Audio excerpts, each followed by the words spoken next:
The diplomatic vessel Harmony drifted into orbit around the Vexari homeworld, its hull gleaming in the light of an unfamiliar sun.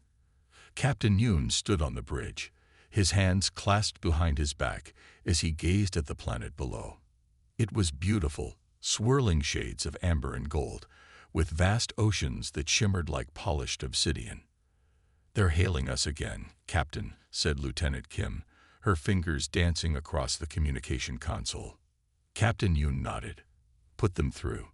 The main view screen flickered to life, revealing a Vexari diplomat. The alien had smooth gray skin that reflected light like brushed metal, with 4 gleaming eyes arranged in a diamond pattern. Its mouth was a thin line that barely moved when it spoke. "Captain Yoon," the Vexari said, its voice translated through the ship's computers. "We are pleased to welcome the Harmony to our world. The landing coordinates have been transmitted to your navigation officer. Our Supreme Leader awaits your delegation with great anticipation." "Thank you, Ambassador Trell," Captain Yoon replied. "We look forward to continuing our discussions planetside." When the communication ended, Lieutenant Kim turned to her captain. "They seem friendly enough." "Perhaps too friendly," Yoon said quietly. "We've only known of their existence for 3 months, and already they're inviting us to their homeworld." "You don't trust them." "Sir," Yoon sighed. "In my 20 years of service, I've learned that when something seems too good to be true, it usually is." Despite his misgivings, the mission proceeded as planned. The landing party consisted of 14 diplomats from Earth's United Nations and 6 crew members from the Harmony, including Captain Yoon and Lieutenant Kim. They boarded 2 shuttlecraft and descended through the amber clouds toward the Vexari capital city. The landing was smooth. The reception was lavish. The Vexari greeted them with music, a strange, haunting melody played on instruments that seemed to be made of living tissue. They presented gifts: crystalline sculptures that changed color when touched, fabrics that adjusted to the wearer's body temperature, and data crystals containing star charts of systems unknown to human astronomers. "This is unprecedented," Dr. Park whispered to Captain Yoon during the welcome ceremony. She was Earth's leading xenoanthropologist, having studied 3 other alien species before the Vexari. Most species are protective of their knowledge, especially with new contacts. "The Vexari are giving us everything." Captain Yoon nodded but remained silent. Something felt wrong, though he couldn't explain what. For 3 days, the diplomatic mission progressed smoothly. The Vexari showed them their cities, built of a material that looked like stone but was warm to the touch and seemed almost alive. They demonstrated technology far beyond Earth's capabilities: ships that could fold space, energy sources that never depleted, medical techniques that could regrow lost limbs. On the 3rd night, during a grand feast in the central government complex, Ambassador Trell raised a toast to Earth-Vexari friendship. Together, the alien said, "Our species will reshape the galaxy." Later that night, as the Earth delegation returned to their quarters in the diplomatic compound, Lieutenant Kim pulled Captain Yoon aside. "Sir, I've discovered something odd," she said, her voice low. "I was scanning radio frequencies with my personal device, and I picked up encrypted communications from orbit. There are far more Vexari ships up there than they told us about." Captain Yoon frowned. "How many?" "At least 30 large vessels, warships based on their energy signatures. Contact the Harmony immediately," Yoon ordered. "Tell them tow." The lights in the corridor suddenly went out. Emergency lighting kicked in seconds later, bathing everything in an eerie red glow. "What's happening?" Dr. Park called from further down the hallway. Captain Yoon's hand went to his sidearm, a simple projectile pistol that was permitted for personal protection. Everyone back to the main hall. Now, they never made it. Armored Vexari soldiers appeared at both ends of the corridor, their weapons already raised. These weren't the friendly diplomats they'd been meeting with. These Vexari wore battle armor that seemed to shift and flow like liquid metal. "Humans," the lead soldier said, its voice cold and mechanical without the diplomatic translation software. You will surrender your communications devices and follow us. Captain Hume stepped forward. We are diplomatic guests under the protection of international law. I demand to speak with Ambassador Trell. The Vexari soldier made a sound that might have been laughter. Ambassador Trell has completed his mission. You are no longer guests. You are specimens. Before anyone could react, the soldiers fired. Not bullets or energy weapons. They fired darts that struck with pinpoint accuracy. Captain Hume felt a sharp pain in his neck, then numbness spreading rapidly through his body. He tried to draw his weapon, but his arms wouldn't respond. Around him, the other members of the delegation were collapsing. As darkness closed in, Captain Hume's last thought was of the Harmony, still in orbit, unaware of what was happening below. He woke in a white room, strapped to a table. Medical equipment surrounded him, some recognizably similar to human designs, others completely alien. He turned his head with effort and saw Lieutenant Kim on a similar table nearby. Her eyes were open, staring at the ceiling. "Lieutenant," he whispered, "are you all right?" She didn't respond. She didn't blink. With horror, Captain Hume realized she wasn't breathing. The door to the room slid open, and Ambassador Trell entered. The Vexari no longer wore diplomatic robes, but a sleek uniform with insignia that Captain Hume hadn't seen before. "You're awake," Trell said. "Good. I wanted to speak with you before the procedure. What have you done?" Captain Hume demanded, struggling against his restraints. "We've studied you," Trell replied simply. "Your bodies, your technology, your communications. We know everything about Earth now. Its defenses, its weaknesses." "Why?" Captain Hume asked. "We came in peace." Trell's 4 eyes blinked in sequence. "Peace is inefficient. Conquering your world will be much faster than trading with it." "Earth will fight back," Captain Hume warned. "With what?" Trell asked. "Your primitive weapons, your divided governments. You've already lost, Captain. Our fleet departed for your solar system the moment you landed. By now, your outer colonies have already fallen." Captain Hume felt cold dread wash over him. "The Harmony. Destroyed," Trell said flatly. "We kept it intact long enough to extract its communication protocols. Then we used its signal to transmit a message to Earth." "What message?"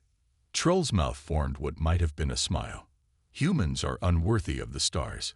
Captain Hume closed his eyes, trying to process the horror of what he was hearing. When he opened them again, Trell was standing over him with a medical instrument that hummed with energy. "The others died during examination," the Vexari said. "You are stronger. Perhaps you will survive long enough to provide useful data." The instrument descended toward Captain Hume's eye. He screamed, but no one was left to hear.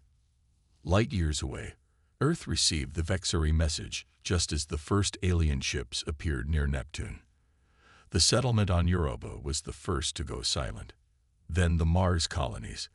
Then the mining outposts in the asteroid belt. Humanity's first contact had become its first interstellar war, and it was losing badly. The emergency session of the United Earth Defense Council began at midnight. The room was tense, filled with the leaders of Earth's most powerful nations. Screens on the walls showed live feeds from the outer colonies, buildings in flames, civilians running in terror, Vexari ships descending through cloud-filled skies. General Song stood at the central podium, her uniform crisp despite having been awake for 48 hours straight. Her face showed no fear, only determination. "The Vexari have taken Mars," she said, her voice firm. "The lunar bases are under attack. Our space forces are scattered and outgunned." She looked around the room, meeting the eyes of each world leader. "We have no choice. We fight as one, or we die separately." The American president leaned forward. "You're asking us to give up control of our military. That's unprecedented." "So is this attack," General Song replied. "The Vexari don't care about our borders or our politics.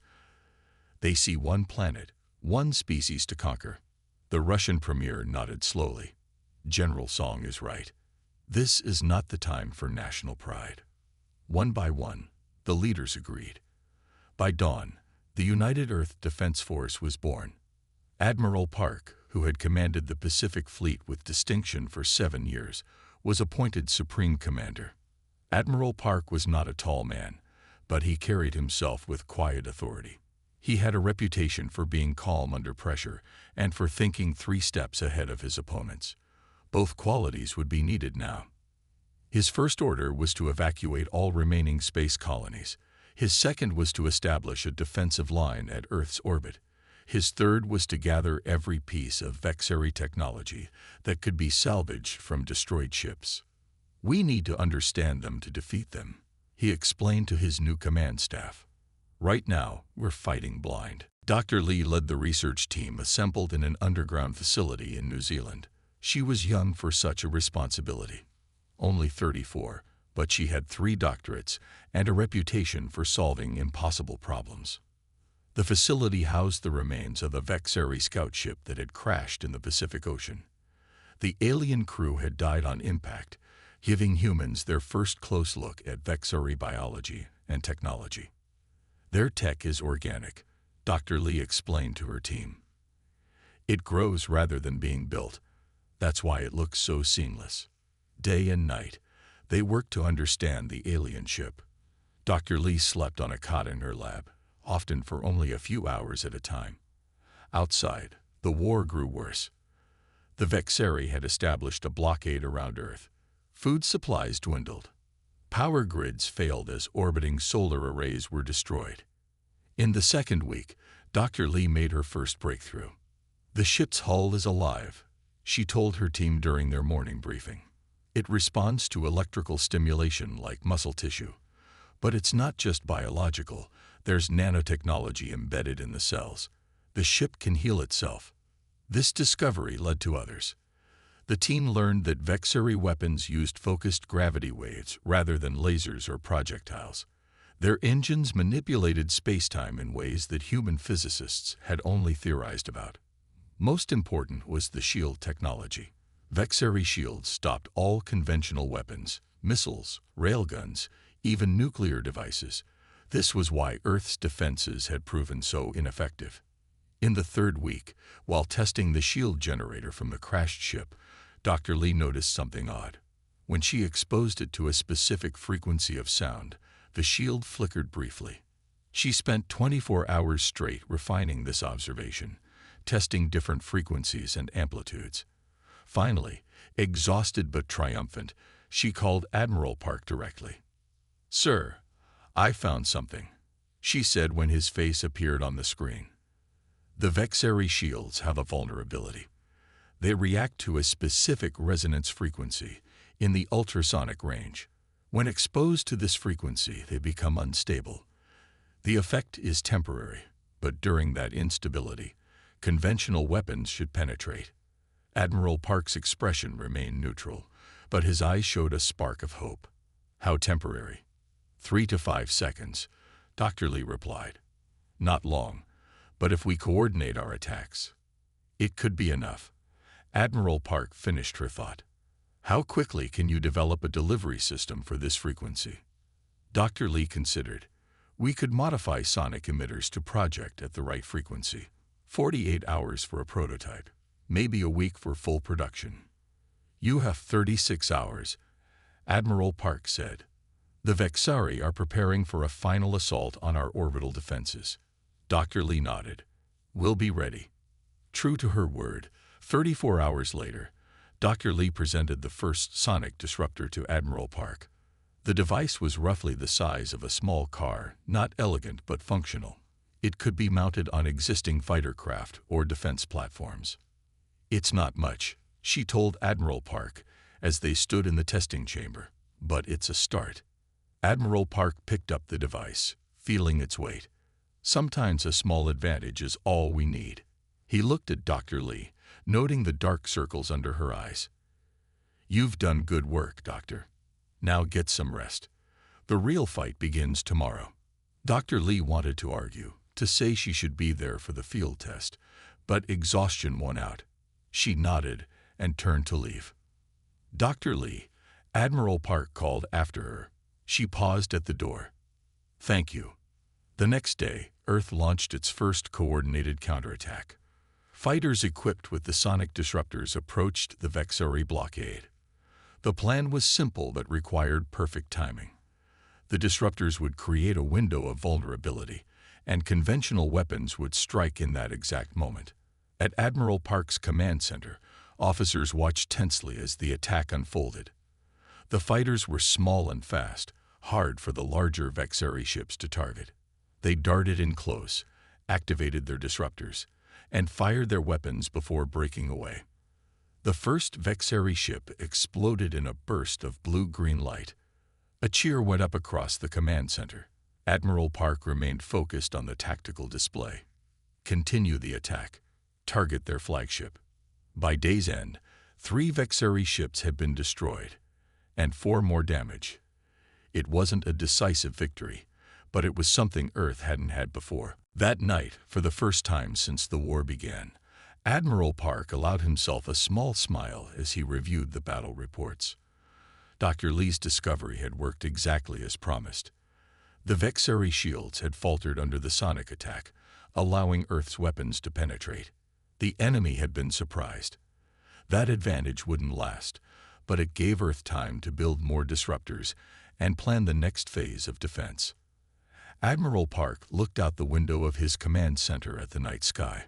Somewhere up there, the Vexari were regrouping, probably already working to counter this new threat. But they had underestimated human ingenuity once. Perhaps they would make that mistake again. For the first time since being appointed Supreme Commander, Admiral Park allowed himself to believe that humanity might survive. Commander Choi stood on the bridge of his flagship, the Defiance *, watching as Saturn's largest moon filled the view screen. Titan's orange haze glowed beneath them, hiding the human research base that had somehow survived the initial Vexari attacks. Now the aliens had returned to finish the job. "Enemy formation approaching," said Lieutenant Ju, her eyes fixed on the sensor display. 15 vessels, 3 heavy cruisers, 12 attack ships. Commander Choi nodded calmly, though his heart raced. His squadron had only 5 ships, the Defiance and 4 smaller frigates. They were outnumbered 3-1. "Signal all ships," he ordered. "Execute Plan Thunderbolt." The 5 Earth vessels broke formation, scattering in different directions. To the Vexari, it must have looked like panic or confusion. It wasn't. Every move was calculated. Commander Choi had studied the Vexari for months.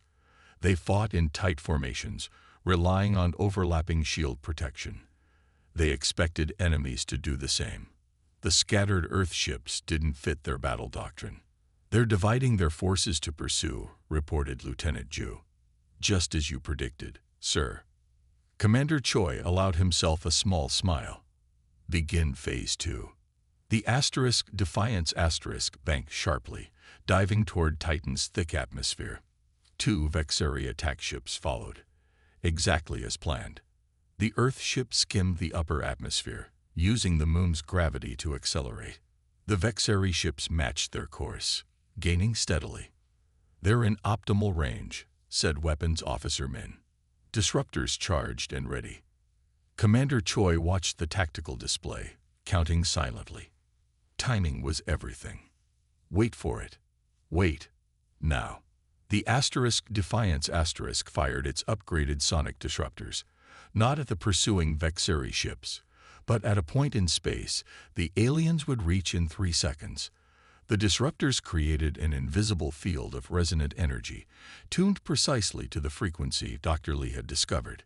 When the first Vexari ship hit the field, its shields flickered and failed. The Defiance immediately fired conventional weapons, railgun rounds that tore through the alien vessel's unprotected hull. The ship exploded in a brilliant flash of blue-green light. The second Vexari ship tried to veer away, but flew straight into another disruptor field.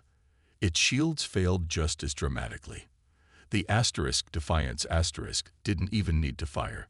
The ship lost control and plunged into Titan's atmosphere, breaking apart as it fell. Across the battlefield, the other Earth ships executed similar maneuvers.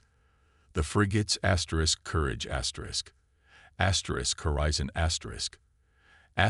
Dauntless and Sentinel each targeted Vexari ships, using their smaller size and greater maneuverability to lead the aliens into prepared traps.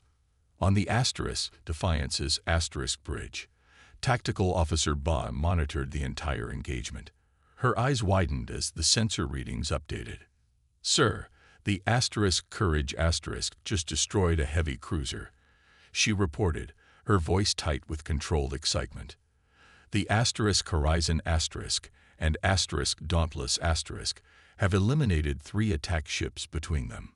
Commander Choi nodded, his face betraying no emotion. Status of the remaining enemy vessels. Officer Bai checked her display. They're changing formation, pulling back from direct engagement. She looked up, disbelief clear in her voice. They're retreating. All Vexari vessels are breaking orbit. The bridge crew froze, not daring to believe what they were hearing. For 6 months, the Vexari had advanced relentlessly, never retreating, never showing weakness. "Confirm that, Officer Bai," Commander Choi ordered. She studied her instruments carefully. "Confirmed, sir. All Vexari ships are increasing distance from Titan. They're regrouping near Saturn's rings." A cheer started to build among the crew, but Commander Choi raised his hand for silence. "Maintain battle stations." This could be a trick. It wasn't. Over the next hour, the Vexari fleet withdrew completely from Saturn's orbit, jumping to faster than light speed and disappearing from sensors. Commander Choi ordered a full scan of Titan. The research base was intact. 67 scientists and engineers had survived, hiding in the base's deepest levels. They were rescued and brought aboard the Earth ships. "You saved us," said Dr. Jin, the base director, tears streaming down her face as she shook Commander Choi's hand. "We thought everyone had forgotten about us." "We never forget our people," Commander Choi replied simply. The Defiance recorded the entire battle. As soon as they were clear of Saturn's electromagnetic interference, they transmitted the data back to Earth. The images spread quickly. Vexari ships exploding, Vexari ships fleeing. For the first time since the war began, people allowed themselves to hope. In his private quarters on Earth, Admiral Park studied the battle recordings again and again. He had watched them 12 times now, analyzing every detail.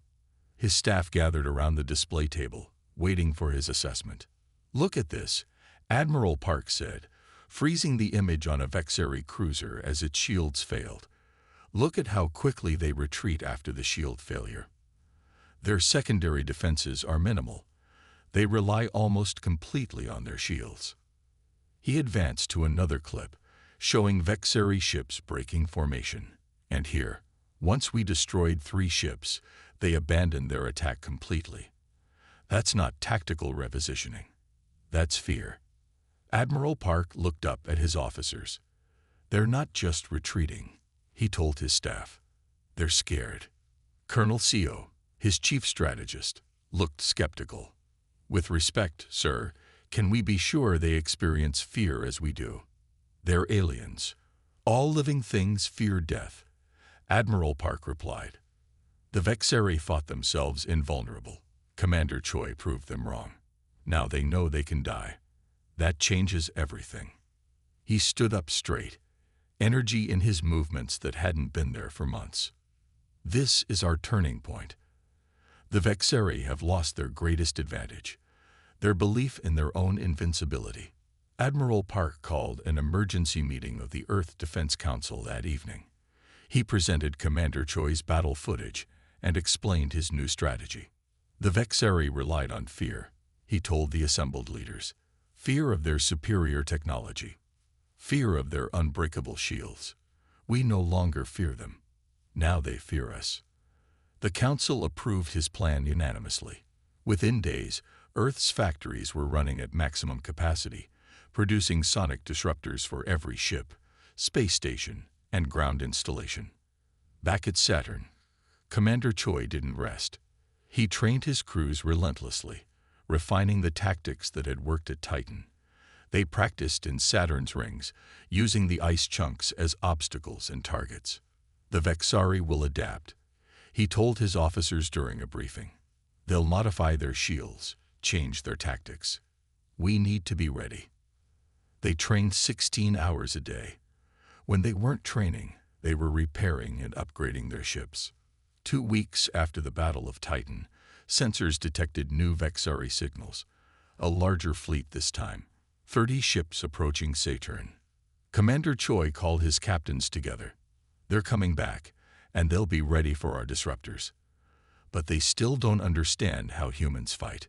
He outlined his new plan. It was daring, possibly reckless. His captains listened in silence, then nodded their agreement. We strike first, Commander Choi said. We don't wait for them to reach Saturn. We take the fight to them. The 5 Earth ships, joined by 3 more that had arrived as reinforcements, accelerated out of Saturn's orbit.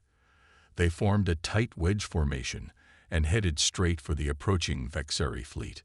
On the Defiance's bridge, Lieutenant Ju looked nervous.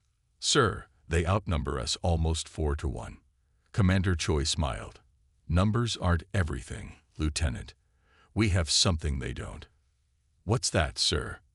We have nothing to lose, Commander Choi replied. And we're not afraid anymore. The Earth ships surged forward, weapons charged, on a collision course with the alien fleet. The Battle of Saturn was about to begin, and with it, a new phase of the war. Humanity was no longer just surviving. It was fighting back. The United Earth warship Vengeance emerged from faster-than-light travel at the edge of the Proxima Centauri system. Captain Kang stood on the bridge, watching as the red dwarf star grew larger on the main view screen. This was humanity's first military mission beyond the solar system. All systems nominal, reported Navigator O. We've arrived at the designated coordinates. Captain Kang nodded. 6 months ago, such a journey would have been impossible. But Earth scientists had reverse-engineered Vexari drive technology from captured ships. What once took years now took days. Scan for Vexari presence, Captain Kang ordered. Communications Officer Jang bent over her console. I'm detecting Vexari transmissions from the 3rd planet. Proxima B, a small outpost, judging by signal strength. The Vengeance wasn't alone. 4 other Earth ships materialized nearby, completing the battle group.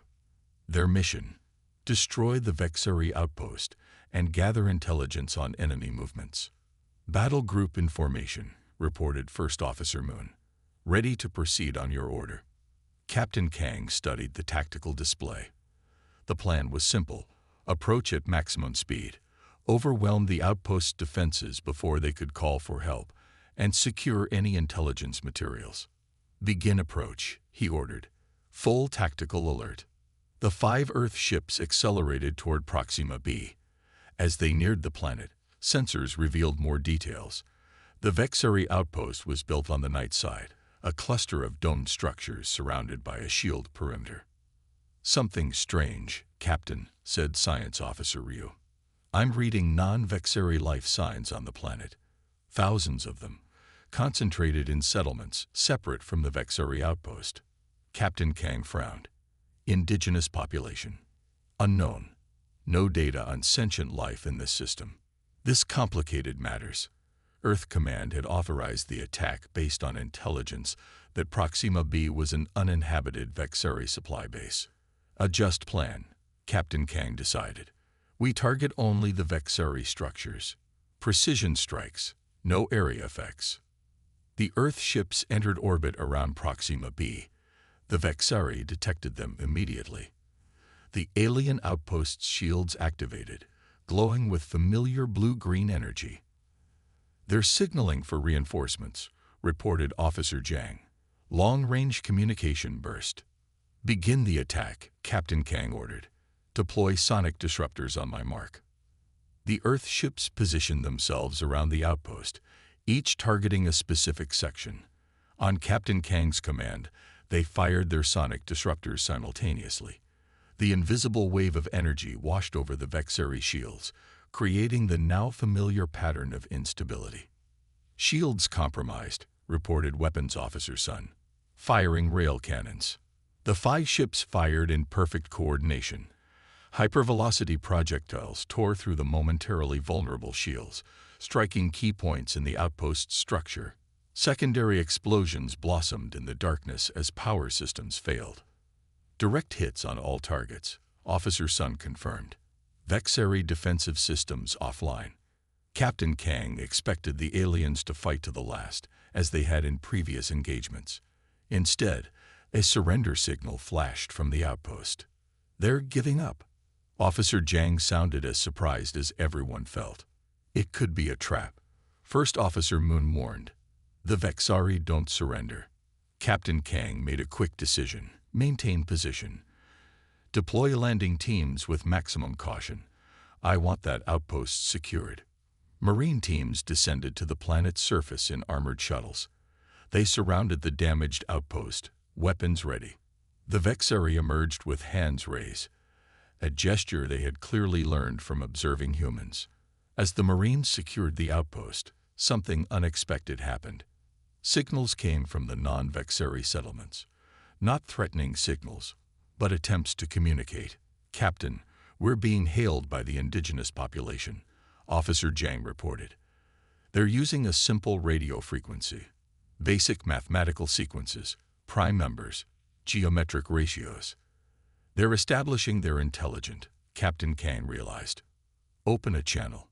Send the same sequences back." Within hours, first contact was established. The natives called themselves Proximans. They were humanoid but with blue-tinted skin and large, sensitive eyes adapted to their dim red sun. And they had a story to tell. A delegation of Proximan leaders was brought aboard the Vengeance *. Captain Kang met them in the ship's conference room.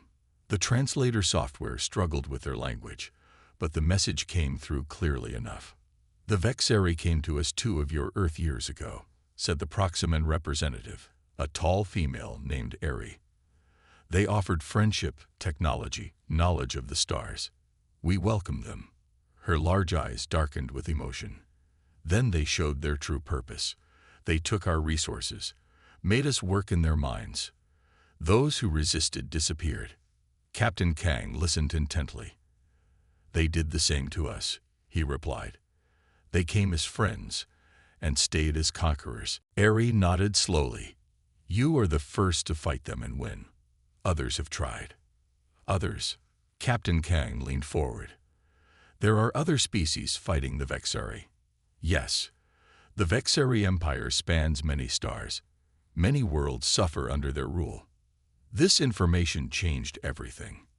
Earth had been fighting alone, believing itself the Vexari's only target. The possibility of allies, other species with their own reasons to defeat the Vexari, opened new strategic options. Captain Kang made another decision that would alter the course of the war. Rather than destroying the Vexari outpost, he ordered his troops to secure it intact.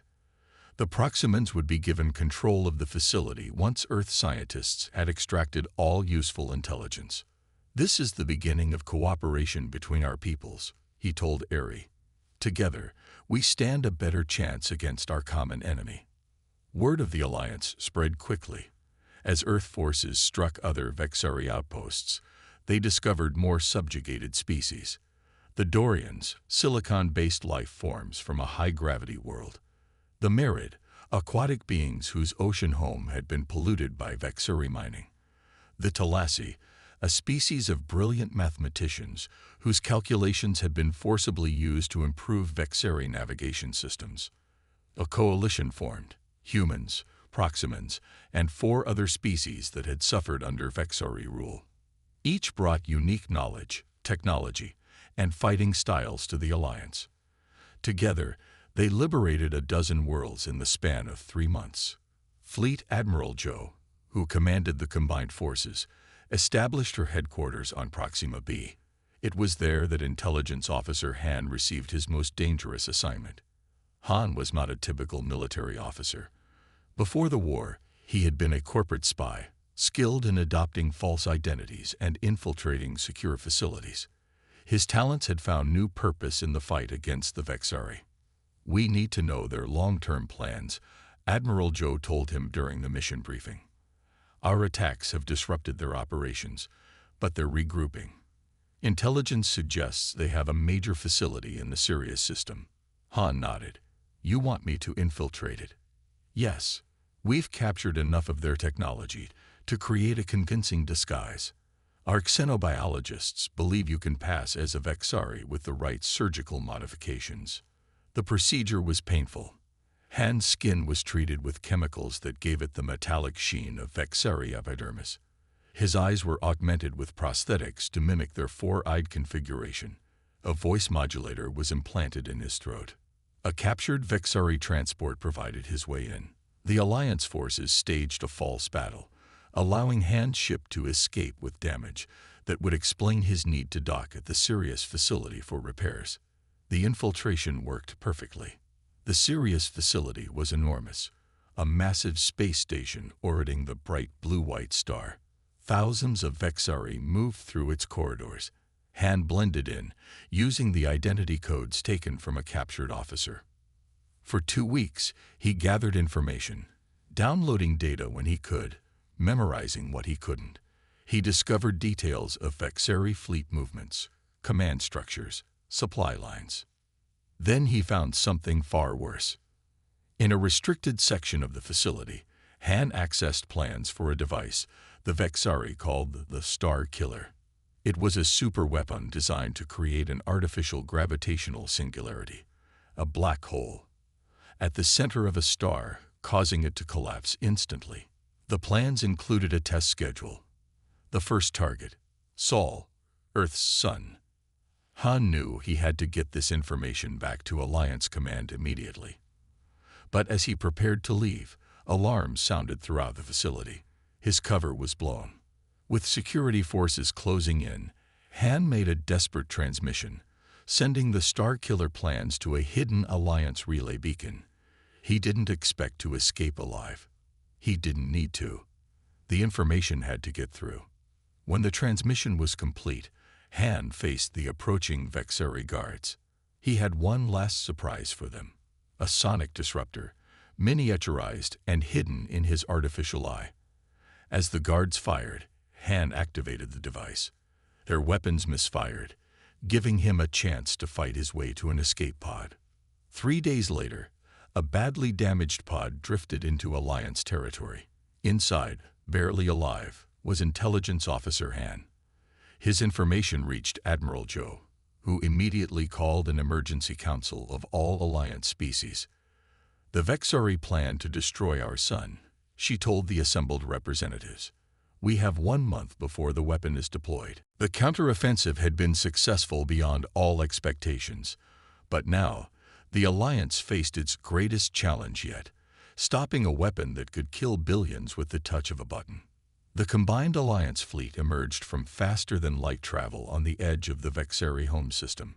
300 ships from 6 different species moved into formation. At the center was the Earth flagship *Redemption*, commanded by Admiral Park himself.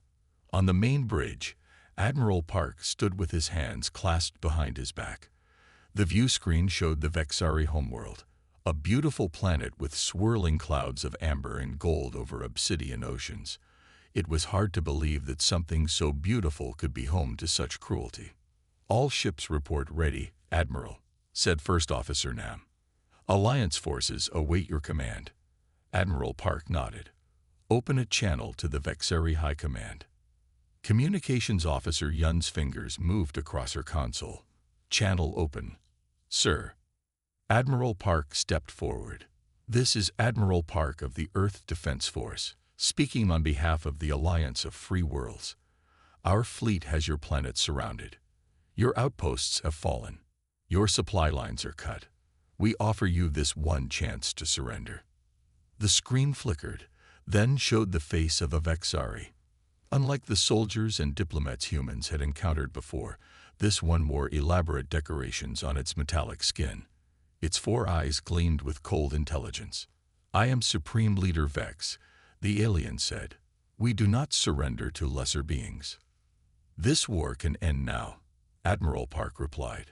No more lives need be lost. We ask only that you withdraw from all occupied worlds and dismantle your star killer weapon. The Vexari leader made a sound that might have been laughter. You think you understand war, human. You have seen nothing yet. The transmission cut off abruptly. They're powering up planetary defenses, reported Tactical Officer Wu. Multiple weapon platforms activating. Admiral Park had expected this. The Vexari would never surrender easily. Begin the attack. All ships, execute Operation Daybreak. The Alliance fleet split into 3 groups. The largest group engaged the Vexari orbital defenses. The second positioned itself to intercept any ships trying to escape the planet. The third, a small fast group led by Commander Kang, headed directly for the surface. Commander Kang's mission was the most critical. Intelligence had located the control center for the Star Killer weapon in the Vexari capital city. His team had to reach it before the weapon could be activated against Earth. Entering atmosphere, reported pilot Shin as their assault craft dived toward the planet. Heavy anti-aircraft fire. Commander Kang checked his tactical display. 20 ships had started the descent. 3 had already been shot down. Evasive pattern Delta, he ordered. Use the cloud cover. The remaining ships scattered, weaving through the amber clouds. Vexari fighters rose to meet them, energy weapons slicing through the sky. 5 minutes to landing zone, Pilot Shin announced. Commander Kang turned to his strike team, 30 elite soldiers from all 6 Alliance species. The control center is underground, beneath the central government complex. We get in, we shut down the Star Killer, we get out. Questions? There were none. Each soldier knew the stakes. If they failed, billions would die. The assault craft landed hard in a plaza near the government complex. The strike team deployed immediately, facing heavy resistance. Vexari soldiers seemed to be everywhere, their armor gleaming in the amber light of their sun. Push forward. Commander Kang shouted, firing his rifle at a group of defenders. We don't have time to be careful. The team fought their way into the complex, losing people with each step. By the time they reached the underground levels, only 18 soldiers remained. The control center was sealed behind a massive door. Engineer Jin placed explosive charges while the rest of the team held off Vexari reinforcements. Charges set, she called. The explosion ripped through the door. Commander Kang led the charge into the control center. Inside, Vexari technicians worked frantically at their stations. At the center of the room was a glowing orb, the control interface for the Star Killer. The technicians fought briefly, then fell. Commander Kang approached the orb. Its surface showed a holographic display of Earth's sun. They've already targeted Seoul, he said grimly. Jin, can you shut it down? Engineer Jin studied the controls. I'm not sure. The interface is complex. I can try to redirect it, but... An alarm sounded throughout the facility. Red lights flashed. What's happening? Commander Kang demanded. Jin's face paled as she read the Vexari displays. They've activated it remotely. The weapon is powering up. In orbit, aboard the Redemption *, Admiral Park received the news with cold dread. Commander Kang reports the Star Killer has been activated, said Communications Officer Yun. They can't shut it down. First Officer Nam looked at the Admiral. Sir, if that weapon fires at Seoul. I know. Admiral Park's voice was steady despite the weight of what he had to do. Signal the Pioneer *. Tell them to prepare the GSP. The gravitational singularity projector was humanity's darkest secret. Developed from the same technology as the Vexari Star Killer, it could create a controlled black hole, a weapon of absolute destruction. Earth scientists had built it as a last resort, hoping it would never be needed. The Pioneer acknowledges, reported Officer Yun. They're moving into position. Admiral Park opened a channel to Commander Kang. Commander, What's your status? We've managed to redirect the Star Killer's target, Commander Kang replied, his voice breaking up with interference. It's no longer aimed at Sol. Where is it aimed now? Nowhere. Empty space, but we can't shut it down. It will fire in 12 minutes. Admiral Park made his decision. Get your team out of there immediately. We're deploying the GSP. Commander Kang understood what that meant. Yes, sir. We're evacuating now. On the surface, the strike team fought their way back to the landing zone. Only 11 of them made it to the assault craft. As they lifted off, Commander Kang looked down at the Vexari capital spread below them, a vast city of gleaming spires and domed buildings. Millions of Vexari lived there. None of them knew what was coming. The Pioneer moved into position over the Vexari capital. The ship was smaller than the Redemption designed for speed and stealth. Its single purpose now was to deliver the most terrible weapon humans had ever built. On the Redemption's bridge, Admiral Park opened a final channel to the Vexari leadership. Supreme Leader Vex, this is your last chance. Shut down the Star Killer, or we will be forced to take extreme measures. The Vexari leader appeared on screen, 4 eyes blazing with hatred. Your threats mean nothing. The Star Killer will fire, and your world will die. If not today, then tomorrow. We cannot be stopped. Admiral Park closed his eyes briefly. When he opened them, his decision was made. Deploy the GSP, he ordered. On the Pioneer Captain Cho received the command. GSP activation sequence initiated, she reported. Target locked. Firing in 3, 2, 1. A beam of concentrated energy shot from the Pioneer toward the planet's surface. It struck the center of the Vexari capital, directly above the Star Killer control center. For a moment, nothing seemed to happen. Then, the fabric of space itself began to twist. A perfect black sphere formed where the beam had struck. It grew rapidly, engulfing buildings, streets, and the Vexari who lived there. The sphere expanded to exactly 1 kilometer in diameter, then stopped. Where the heart of the Vexari capital had stood, there was simply nothing. A perfect sphere of absence, as if that portion of the planet had never existed. On ships throughout the system, sensors recorded the energy release.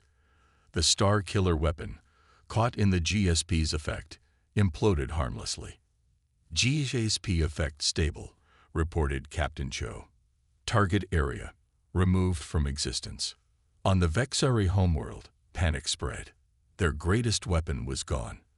Their capital was partially erased. Their leadership was destroyed. Within an hour, the remaining Vexari military commanders sent a surrender signal. The war was over. Admiral Park stood alone in his quarters aboard the Redemption. The victory celebrations had begun throughout the Alliance fleet, but he could not join them. He opened his personal log and recorded his final entry of the war. The Vexari have surrendered unconditionally, he spoke quietly. Alliance forces now control their homeworld and all colonial territories. The Star Killer has been destroyed. Earth is safe. He paused, looking out at the stars. We have won, but at what cost to our humanity? We erased an entire city in an instant. Millions died because we had no other choice, or perhaps because we couldn't find another choice in time. Admiral Park's fingers traced the window, following the pattern of distant stars. The Vexari forced our hand. It would have destroyed our sun, killed billions of our people. Yet I wonder if we have become too much like them in our quest for victory. We have used their own terrible technology against them. He closed his log with a final thought. The stars watch us now, and they judge. Will we be worthy of this victory? Will we use our power wisely? Or will we become the very thing we fought against? That is the true test that lies ahead, not of our strength, but of our wisdom and mercy. The next day, Admiral Park met with the leaders of the Alliance to discuss terms of peace and the future of the 6 species that had fought together. The war was over, but its legacy would shake the galaxy for generations to come.